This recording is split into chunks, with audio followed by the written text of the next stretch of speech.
Welcome to Typevolution. In this video, I'm going to talk about why you need to know and be aware of your personality, especially your personality type, because it will have a big impact on what you value, what kind of lifestyle would actually fulfill you.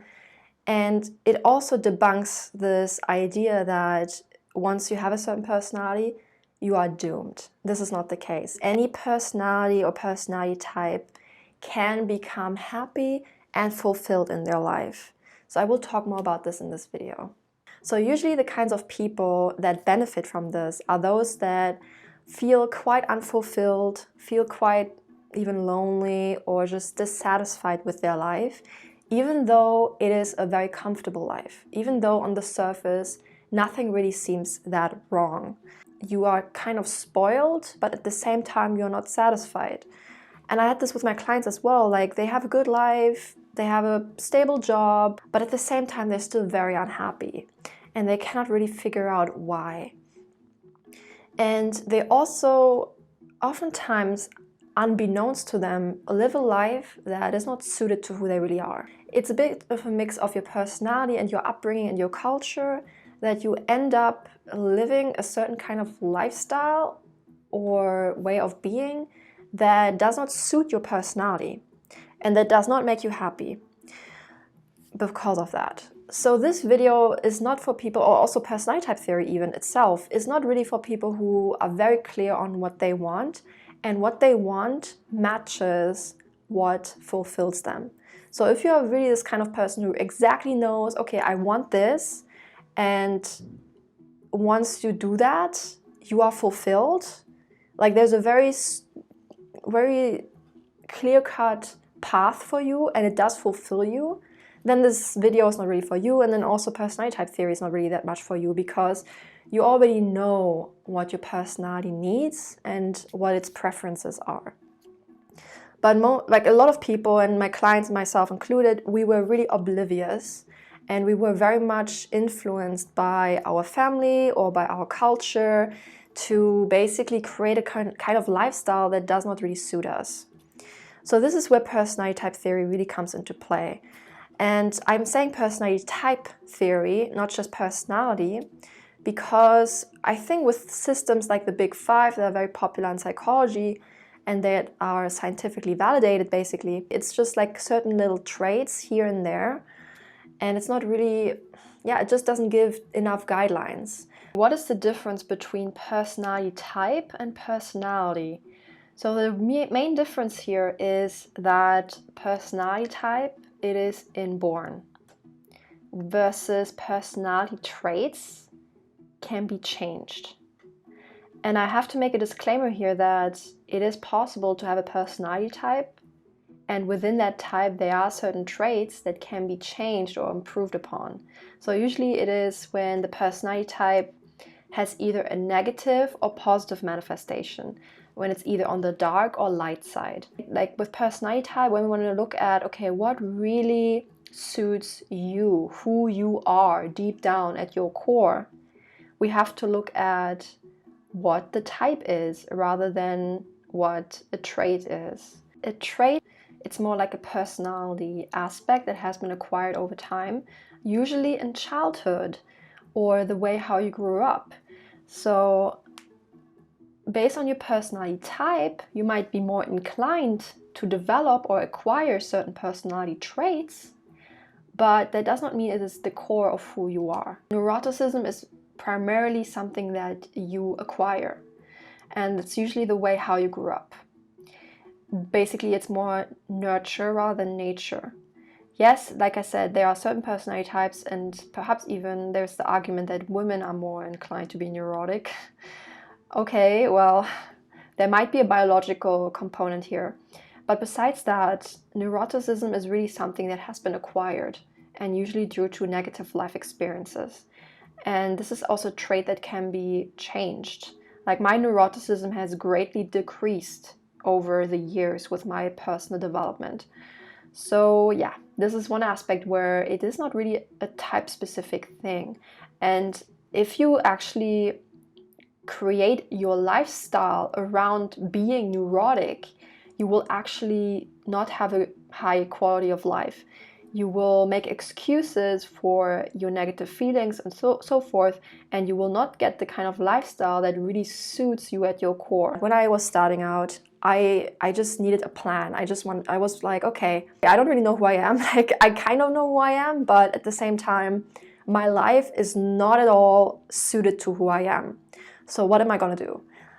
And I just needed some clearer guidelines to, okay, based on who I am, what I should do, right?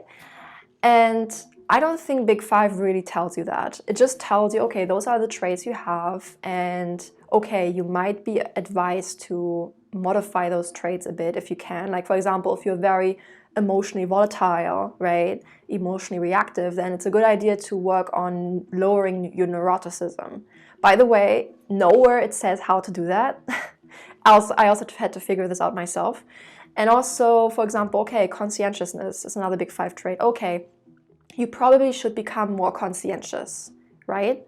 But then once again, I was like, okay, how do you become more conscientious? I was really demotivated back then. I was really demotivated because I was so dissatisfied and unfulfilled in my life. So where do I start? Like, where do I get my motivation from, right? So, and this is all has to be tailored to your personality. What is going to make one person feel more conscientious is not necessarily going to make another person feel conscientious, you know? There are certain things you can do, but at the end of the day, what really drives you, you have to know what that is. And the nice thing is that we've got certain personality type systems that I'm using in my coaching and my programs, so to speak, where it is just laid out to you and it becomes really clear. And it also becomes clear what your personality type is, like what your actual personality is, and what is just bad habits or negative behavior. A lot of times people cannot tell the difference between the two. The difference between just who you are and the negative manifestation. A lot of people are like, oh, I'm an introvert, so I'm just doomed. I'm doomed to be unhappy because I'm an introvert. I'm doomed to always be isolated, to always be lonely because I'm an introvert. And this is just not the case. Everything has a positive and negative manifestation in life. And I also talk about this light and dark side in life. Everything has its positive and negatives, right? Everyone knows pros and cons. And this is the same with personalities. And yeah, to be fair, certain personalities tend to be more valued at certain times in certain cultures. That is true. But at the same time, every personality has a purpose. Every personality is meant to be in this world. And I also made videos about that, like the purpose role. Every personality is supposed to be here. Every personality has a role, has a purpose. And that also means that every personality type can achieve happiness or fulfillment. If you are suffering right now, it just means that you have not found a way to use your personality in such a way that it feels fulfilled. You have not found the tools or habits or mindsets that would suit your personality. No one is doomed with their personality because, like I said, every personality is supposed to be here. So there's no such thing as being doomed. But it's true that certain personalities will have more struggles in certain cultures than others, but then you just have to roll with it, and you are smart enough, you have the internet, so you can figure it out, and I figured it out myself as well. Okay, so let's jump into it, the 3 areas where it's really useful. The first one is around self-development, right? So self-development, changing your mindset, changing your beliefs, and changing your negative behaviors and habits. And I often call this the ego identity, but I also realized it's also kind of like ego behavior. Ego identity, ego behavior kind of goes hand in hand. So this is something that is especially described in the Enneagram types, the 1 to 9 Enneagram types. You don't even have to know the specifics necessarily. If you come to me, I will just assess what your types are and I will give you advice or I will guide you based on that. So, but yeah, like I said, the background is Enneagram here, and this is ego identity, ego behavior. You have a certain personality that does determine, to some extent, the kinds of habitual behaviors and thoughts and identity you have. And to some extent, there is a static box around it. However, at the same time, you have agency and control over how mentally healthy you are with this kind of personality aspect. You can be very unhealthy, you can be very healthy here. So like I said, once again, the light and the dark, right? So most people, when they're unfulfilled, unhappy, they usually are on autopilot and they're going through the negative habits, negative identity beliefs, negative behaviors of that personality aspect. And then the key here is to, okay, realize, okay, this is the overall type, this is the overall form of it. You can even say Gestalt, right, in the German term. But it's the overall type. And there are 9, and there are 9 overall types of this habitual identity and behavior. Once you know that, you know it is just a certain type, and you can actually find ways to reach a healthier level. And the thing is, depending on what your main type is, you will have a main issues here or a main habitual behavior and identity.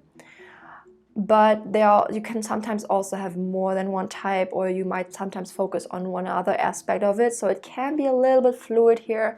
But yeah, it really depends on your situation and who you are. So here it really is a lot about changing your beliefs and changing those negative patterns and adopting the higher side of that identity and behavior you have based on your personality.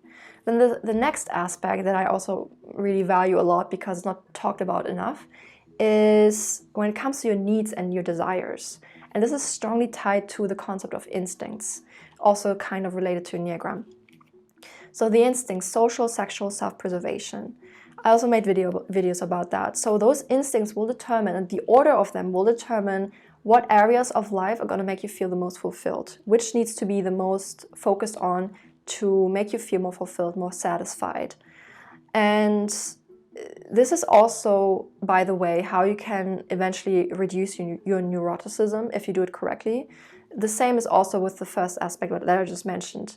If you change your behaviors and your beliefs, it can also reduce your neuroticism. So yeah, it just makes you more happy, more fulfilled. If you find ways to fulfill those instincts, those needs and desires that you have. But that is also tied in with the previous point, and it's also tied in with the next point. So the third biggest aspect is what I call like personality match, right? And this is where we mostly go into the 16 personality types that you might have come across online, the 16 personalities by Jung, the Jungian personalities. And I also made a video about the compatibility of the Jungian personalities. And here it is really about the personality match. So this is where the personality you have, your Jungian personality, it is like a mix of your outlook on life, your direction towards life, your preferences, and certain inborn psychological strengths and weaknesses that you have. And these inborn strengths and weaknesses and preferences and, let's say, dislikes are inborn. So because they are inborn, it has to be differentiated from like a skill, right? People with different personality types can acquire the same skill. So the very simple example is introvert, extrovert, in the sense of one person is focused towards the subjective way of how they deal with the world, and the other is more on the objective external perspective, and it also often corresponds with like energy levels and things like that, right? And I've made videos where it's really clear how people differ on this aspect. So the Jungian type, really, when you look at my voice typing videos, it becomes really clear the differences, right? So with the Jungian type here, it's not as much about like improving or changing your perspective as much. It's more about really accepting what you have and who you are in this aspect, mostly, and then finding personalities that match with that, okay? Now, once again, there's also a little bit of a self-development aspect here, where sometimes you can also have a negative manifestation of this kind of personality. You can have a negative manifestation of your outlook, negative manifestation of your preferences. So that's still possible, but overall I say it's more of a personality type match here. And this is where you use that understanding of the personality and you match it with someone else. It can be a romantic partner, it can be a friend, it can be a mentor. Though mentor, it also depends on the kind of skills you want to acquire.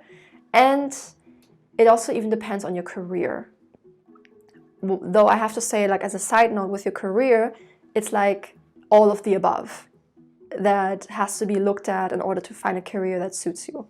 But yeah, with the personality type match, it's more based on the Jungian match. It's also to some extent based on the instincts, but yeah, it's like a mix of both. I guess you have to consider everything, but usually I still say personality type match is like more tied towards the Jungian type, which is the most important here. So yeah, this is basically what it is. So once you know these three aspects, or once I have assessed you or you have gone through the assessment, then it becomes much clearer what you should focus on and what you should not focus on. The kinds of people you should gravitate towards and not so much. And the kinds of beliefs you should adopt and not adopt or kind of abandon. Or the kinds of negative habits that you should modify. Or the kind of lifestyle you should create to suit who you are and your personality. And the kind of career you should choose to suit all that. So it all ties in together, and it all eventually gives you an overview. Okay, this would suit me, right? If you're really clueless, and if you really struggle in any of these areas or all of them, for example, you have those very negative thoughts or emotions that you just cannot get rid of, and those patterns, or if you just feel dissatisfied in your life even though you have really nice things in your life, right? Like even though on the surface all seems good, right? Or like in relation to society it seems good, or you just have either no partner at all, no friends at all, or the people, you basically the people you come across or the people you kind of try to match with, it just doesn't really click, right? Like you can be really attracted, or you can find something really attractive. It can be a partner, it can be even like a friend in a way, or it can even be a job that seems like really attractive on the surface, but it just doesn't match with you. It just doesn't click with you. By the way, like there's advice online that is supposed to give you advice based on your type or types, but it still doesn't really fit, right? So I just figured out the advice that worked for me and that worked for my clients, basically. So I did this with my clients and with myself, and that's how it worked. We just became much happier. We found a partner that suits our personality. We basically, created a more satisfying life for ourselves based on who we are. So if you want some help with that, then just go to my website and fill out the forms, and we'll see what fits you, what suits you. And yeah, that's about it. And yeah, let me know in the comments what you think about this. Which of these areas is the most difficult for you at the moment? Let me know in the comments. And yeah, have a good day. Bye.